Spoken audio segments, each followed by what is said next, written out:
La réforme, la réforme, Makoki ezala pona bana mboka bali kotonga oya bango entreprise bangaze bana mboka misusu na misala.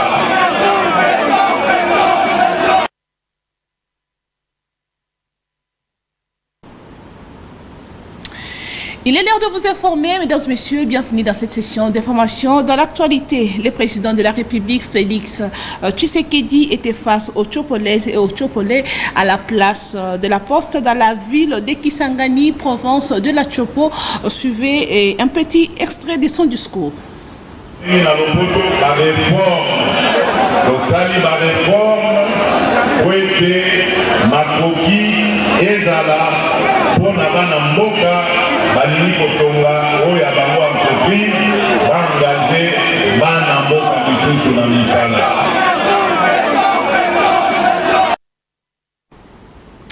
Arrivée du chef de l'État à Kisangani, les élus de la région se disent honorés par le président car il va lui-même palper du doigt le problème auquel est confrontée la province de la Tchopo. Ils sont au micro de Ginel Pezo.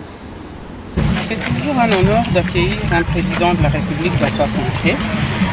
Nous en sommes très fiers et nous ne pouvions pas manquer cette opportunité pour le précéder, pour mobiliser les nôtres, frères et sœurs de la grande province orientale, la Tchopo en particulier, pour réserver un accueil dû au rang du président de la République.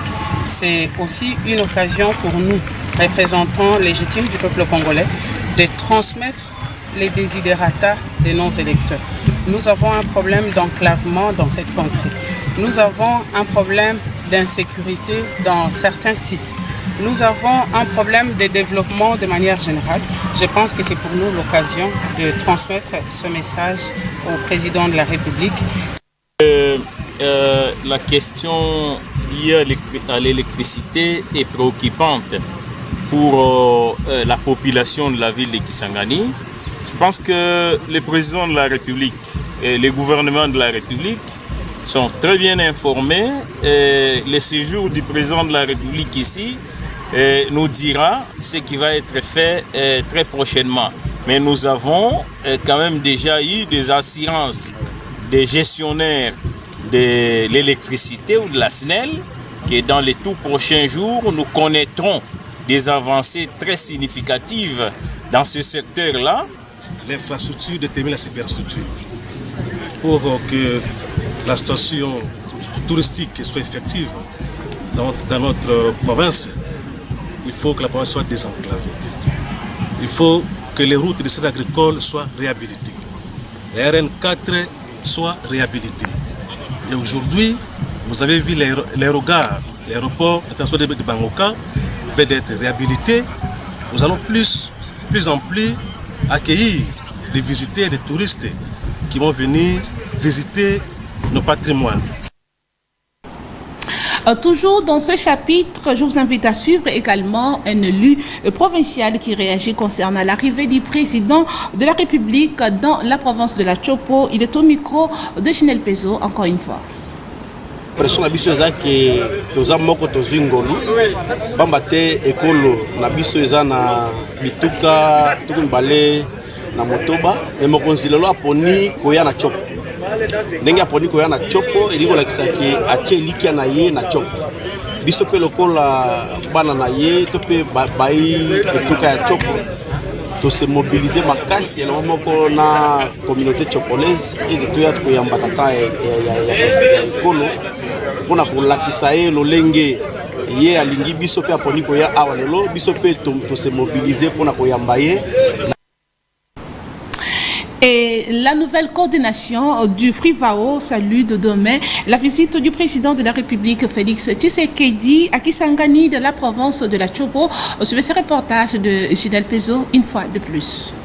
À quelques jours de l'arrivée du chef de l'État Félix Tshisekedi dans la ville boyomèse, la nouvelle coordination de Frivao au Fonds spécial de répartition de l'indemnisation aux victimes des activités illicites de l'armée ougandaise sous la conduite de son nouveau coordonnateur, Chansa Bolukola Osoni, qui salue l'arrivée des premiers citoyens de la République démocratique du Congo. Moi, je pense que c'est plutôt une occasion propice pour la population.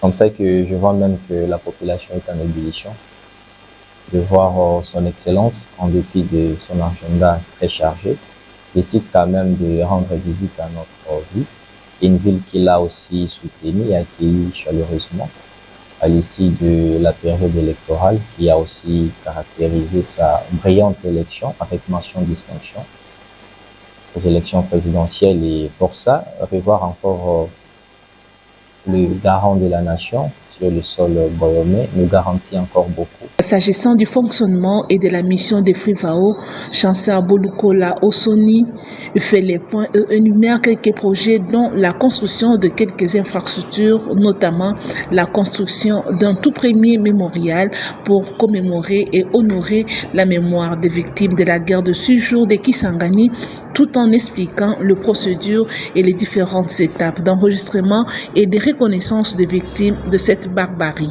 Nous avons un protocole chez nous, Frivao, parce que nous sommes venus indemniser les victimes. La Cour internationale de justice nous a donné 2 pistes de solutions. Il y a une indemnisation individuelle, mais aussi l'indemnisation collective.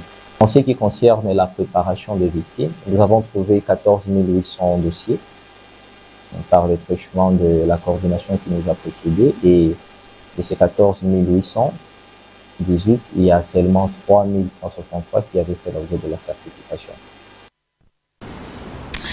La FEC Kisangani, de son côté, par l'entremise de son président, souhaite la bienvenue dans la province de la Chopo au chef de l'État Félix Tshisekedi. Je vous laisse suivre Tipeta Mboué au micro de Chanel Pezo.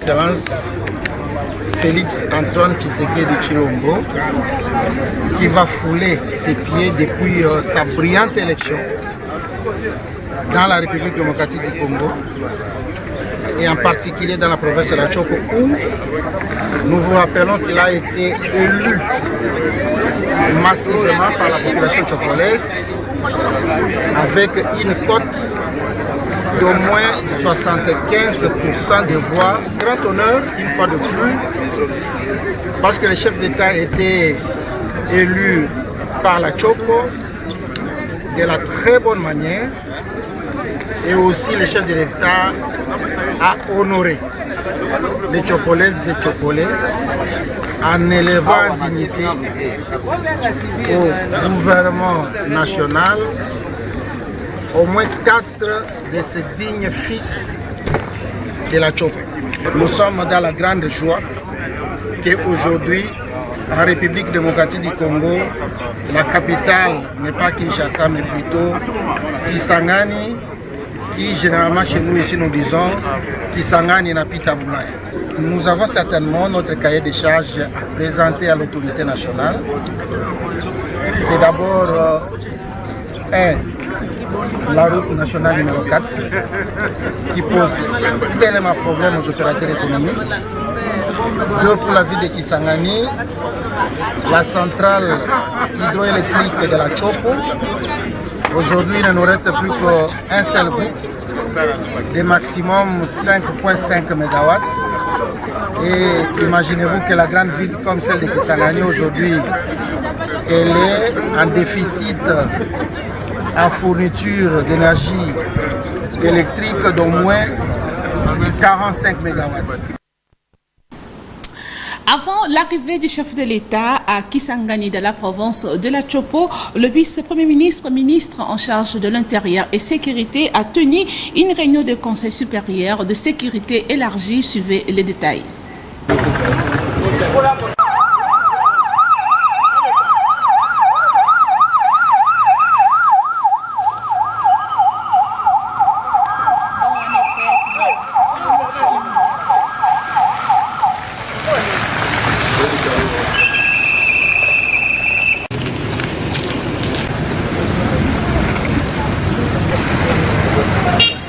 Comme annoncé, Les vice-premiers ministres de l'Intérieur, Sécurité, Décentralisation et Affaires coutumières a présidé ce mardi dans l'avant-midi à la zone de défense de la ville de Kisangani une réunion du Conseil supérieur de sécurité élargie. Objectif, évaluer avec toutes les parties prenantes la situation générale de la province en passant par son état des lieux sur le plan sécuritaire pour bien se rassurer de l'accueil du président de la République prévu ce mercredi 23 octobre à Kisangani dans la province de la Chopo. Nous venons évidemment de clôturer avec la réunion de sécurité élargie aux membres du gouvernement. C'était question d'évaluer la situation sécuritaire de manière un peu générale concernant l'arrivée du chef de l'État.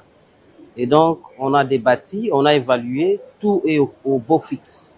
Et donc, il n'y aura pas de menace, il n'y a pas quelque chose qui peut toucher à l'arrivée du chef de l'État parce que tout est pris en charge.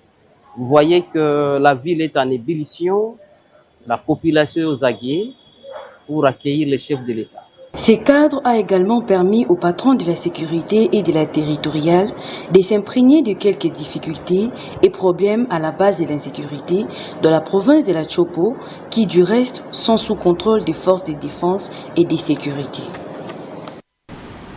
Changeons de chapitre à présent. Le président de l'Assemblée nationale, Vital Kamerhe, a échangé avec l'ambassadeur du Royaume de Belgique en République démocratique du Congo. Ils ont échangé sur la diplomatie parlementaire entre les deux pays. Suivez ce reportage de Christian Lissoukou.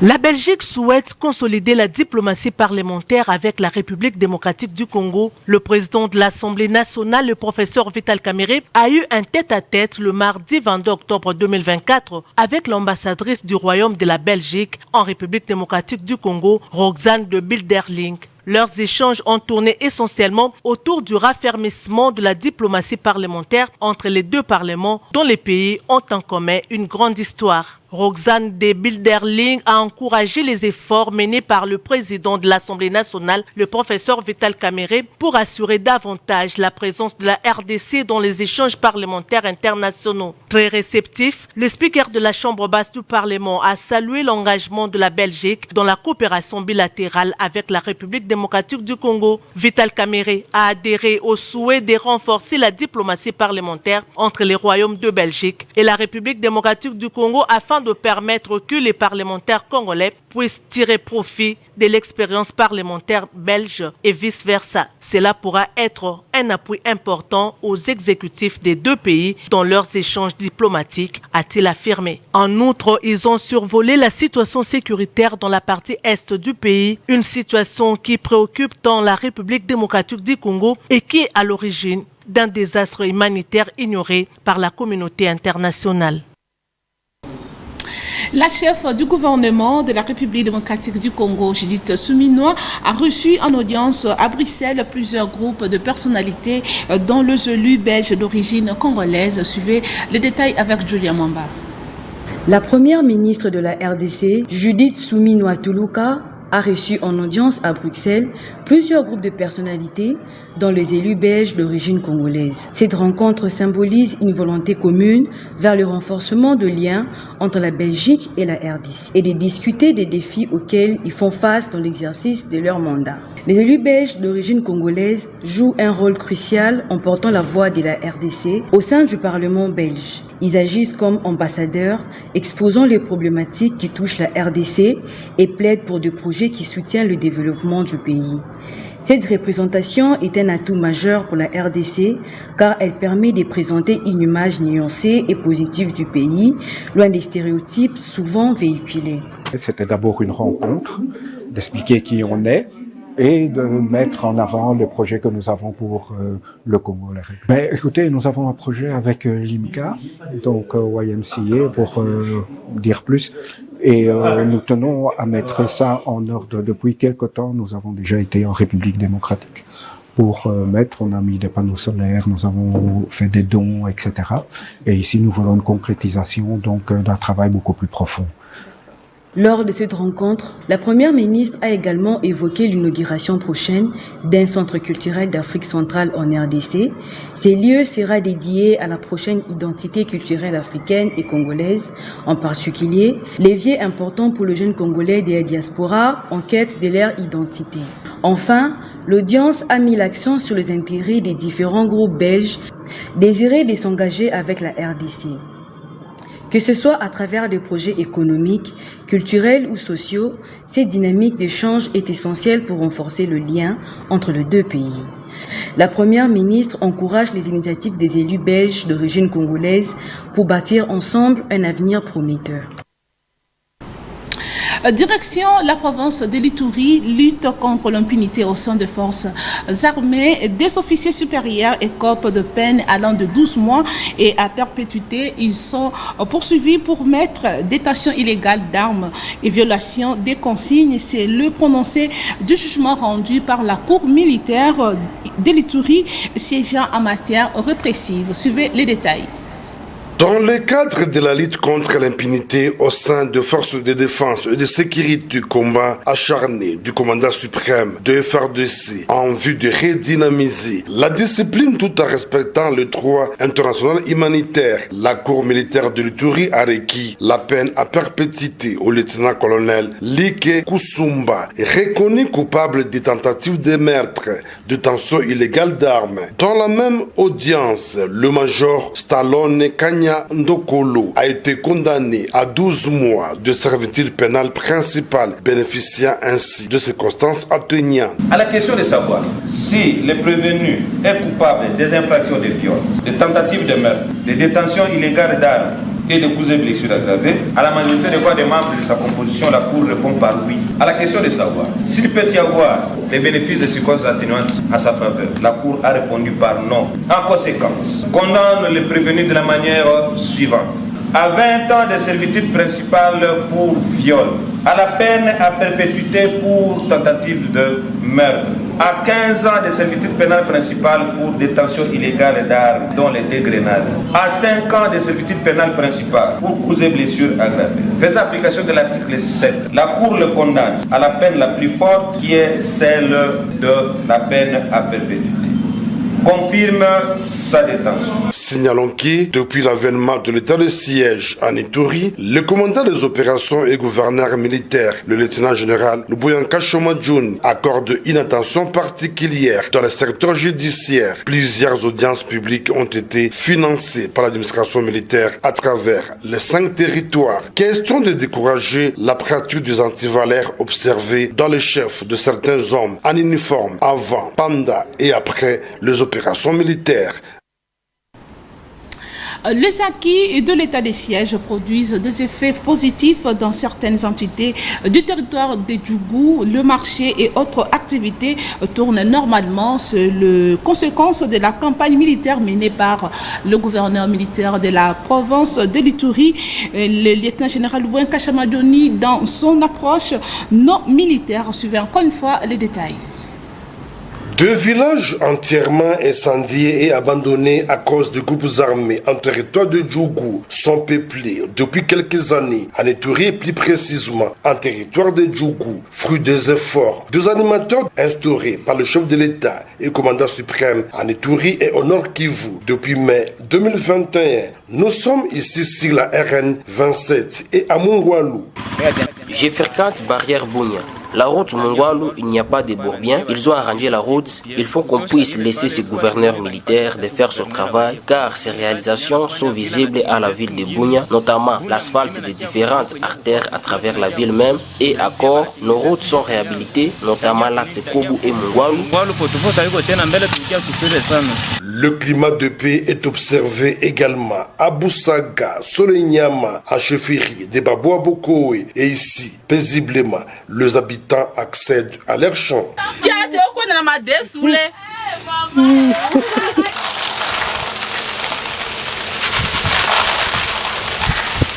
L'activisme de groupes armés dans cette zone avait fait délocaliser le bureau à Centrale, mais aussi grâce à l'état de siège, le bureau fonctionne en chefferie de Babou Abokoé. Une mouture de dialogue a été organisée à Masumbuko, Bloukwa. Conséquence, le marché de Dramani et bien d'autres sont opérationnels. Ces Ituriens sensibilisent leurs pairs à la culture de la paix. Nous voulons la paix et rien que la paix. Si nous ne sommes pas assemblés, la vie ne marche pas ici chez nous. Ainsi, plusieurs Ituriens conscients et qui se méfient des réactions boiteuses et irréfléchies de certains politiciens en perte de vitesse mettent en garde ces assoiffés du sang. De l'extérieur, c'est difficile que vous puissiez voir tout ce qui se passe chez nous. Au 30, pour l'instant, c'est difficile d'élever ce régime spécial. Pourquoi les faire partir pendant que c'est eux qui nous sécurisent et nos zones? Aujourd'hui, après 3 ans, plusieurs Ituriens et même ceux qui ne le sont pas ne jurent par le maintien de l'état de siège instauré par le commandant suprême et chef de l'État. Et la société civile iturienne s'inquiète sérieusement de la situation sécuritaire dans cette partie du pays et c'est à l'issue d'une réunion d'évaluation tenue le mardi dernier, suivant le président Dieudonné Lossa au micro de Copain Koutoumissa. Pour échanger sur les questions sécuritaires à la province de l'Ituri, mais aussi des questions socio-économiques. Sur le plan sécuritaire, on a relevé que la situation sécuritaire ne tient toujours pas sur l'Assemblée de la province. Même ce matin, on a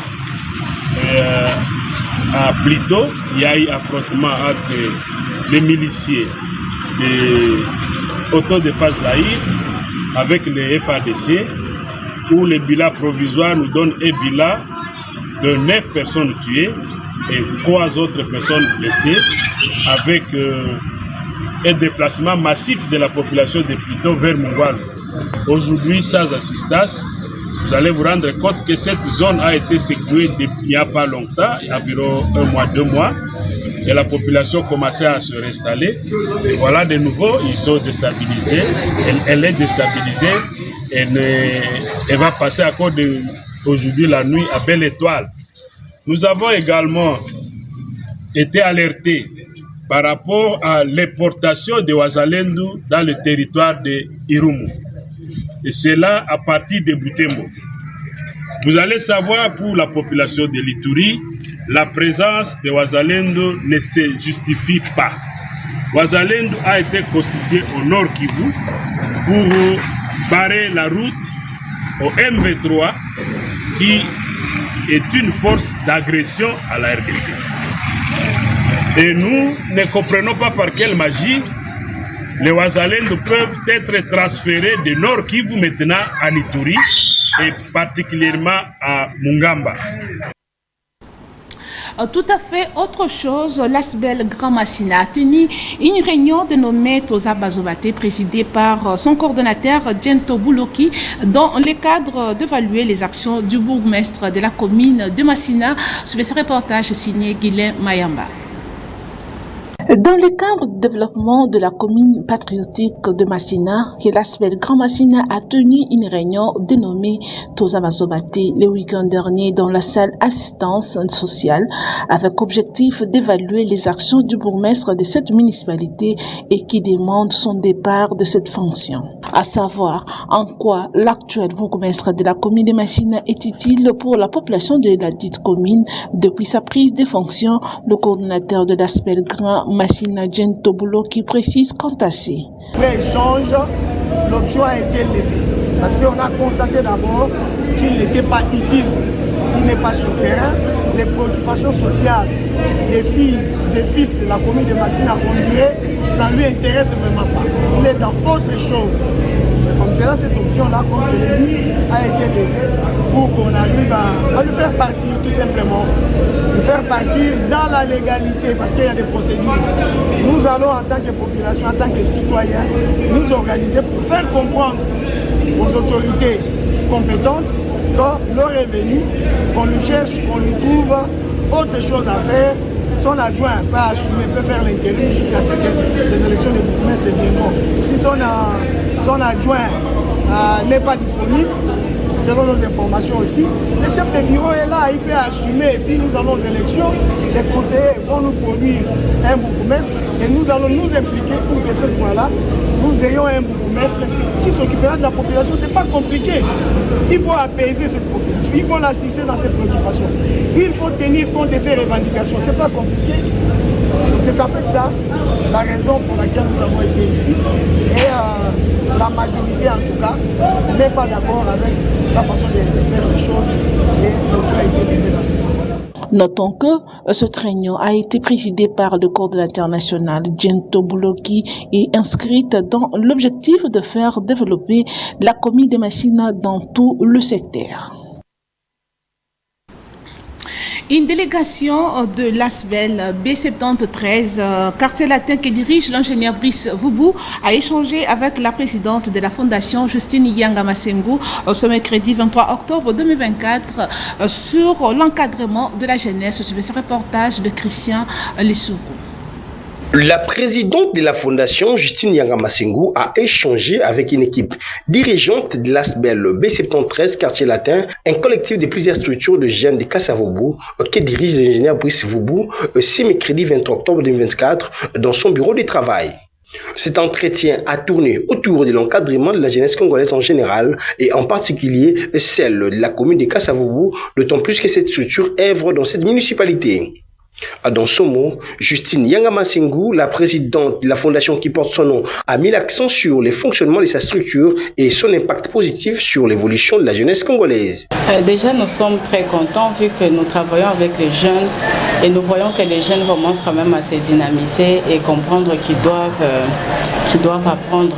Nous sommes très contents de l'équipe qui sont venus nous voir parce qu'ils sont en train de gérer les jeunes qui sont désœuvrés, les jeunes qui étaient entrés qui étaient devenus des Koulouna, tout ça, ils essayent un peu de les redresser. Ça fait plaisir de voir que le travail que nous faisons porte quand même des fruits et de voir que certaines personnes viennent vers nous pour aller encore plus de l'avant. De son côté, le coordonnateur de l'ASBEL B73 quartier latin, le général Brice Voubou, a expliqué le but principal de cet entretien avec la présidente de la fondation Justine Yanga Masengu. Nous, notre plateforme Alliance B73, nous avons plus de 500 jeunes désœuvrés qui étaient autrefois des Koulouna. Nous devons les encadrer, les encourager. C'est pour cela que nous sommes venus voir Madame Christine pour parler avec lui, Madame Justine pour parler avec lui, avoir un entretien pour savoir par rapport à ces filières de formation au sein de sa fondation et envoyer aussi nos membres, nos jeunes, de venir apprendre pour être un jour prolétaire pour le développement de la République. L'équipe de l'ASBEL B73 quartier latin a visité quelques œuvres des élèves de la filière de l'art plastique de la fondation Justine Yanga Masengu. Et bouclons ce journal par cette information. Une parade sur la situation sécuritaire a été présidée dans la commune d'Ndjili par le chargé de sécurité de la ville-province de Kinshasa, le colonel Faustin Numbi. Suivez ce reportage de la joueur Makessé et Delphin Tundula. Au cours d'une parade présidée à Ndjili au terrain Bouddha, le colonel Faustin Numbi, ayant dans cette attribution la sécurité de la ville-province de Kinshasa, s'est appesanti sur le rôle de la police aux côtés de la population. Les policiers qui sont à l'écoute de la population, les policiers qui sécurisent réellement la population. Kobo Sanate, Kosaliwe Moutou, Naboutou, ceux qui ont interpellé, bonjour papa, tout n'a pas si naïe, tout n'a pas si la population ont sécurisé.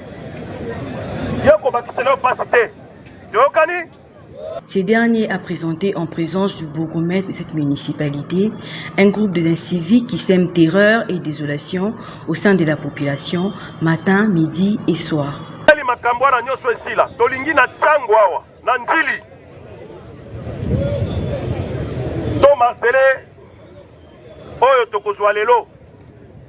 À partir de l'élo, toko dénoncer. Para a dénoncé Koulouna. Bazar va faire des baouti na lola te. Ba fandi na quartier moko na biso. Moment omoni bango ba fandi na nzela o tozo batela mabele kende ko benga police akanga bango. Yokani? Voilà, c'est la seule façon oyo toko silisa banditisme urbain oyo. Profitant de cette occasion, cet officier de la police a fait le tour de quelques coins stratégiques où se cachent ces hors-la-loi après avoir commis des forfaits. Le colonel Faustin Numbi appelle la population de la Tchangou en général et en particulier celle d'Indjili à coopérer avec la police pour traquer ces délinquants. C'est la fin de ce journal. Merci de l'avoir suivi. Mais avant de nous quitter, place au rappel des titres. Vous avez suivi dans ce journal, le président de la République était face aux Tchopolaises et Tchopolais à la place de la Poste dans la ville de Kisangani, province de la Tchopo. Mais aussi l'arrivée du chef de l'État Kisangani, les élus de la région se disent honorés par le président car il va lui-même palper du doigt les problèmes auxquels est confrontée la province de la Tchopo. Enfin, la nouvelle coordination du Frivao salue de demain la visite du président de la République à Kisangani dans la province de la Tchopo.